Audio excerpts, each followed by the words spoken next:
ഇന്നൊരു വെറൈറ്റി ആയിട്ടുള്ളൊരു പപ്പായ കറി ആയാലോ. അപ്പോൾ അതിന് വേണ്ടിയിട്ട് ചെറുതായി കട്ട് ചെയ്ത് വെച്ചിരിക്കുന്ന പപ്പായയിലേക്ക് ഉപ്പും മഞ്ഞൾപ്പൊടിയും മുളക് പൊടി ഇട്ട് കൊടുത്തിട്ട് നല്ല രീതിയിലൊന്ന് മിക്സ് ആക്കി വെച്ചിട്ടുണ്ട്.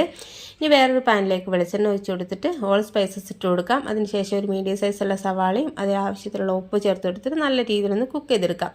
അതിലേക്ക് ഇഞ്ചി, വെളുത്തുള്ളി, പച്ചമുളക്, തക്കാളി എന്നിവ ചേർത്ത് കൊടുക്കാം. നല്ല രീതിയിലൊന്ന് മിക്സ് ചെയ്തെടുത്തിട്ടുണ്ട്. അതിലേക്ക് മുളക് പൊടി, മല്ലിപ്പൊടി, മഞ്ഞൾപ്പൊടി, ഗരം മസാല, വലിയ ജീരകം പൊടിച്ചത് എന്നിവ ചേർത്തിട്ട് നല്ല രീതിയിലൊന്ന് മിക്സ് ആക്കി എടുത്തു.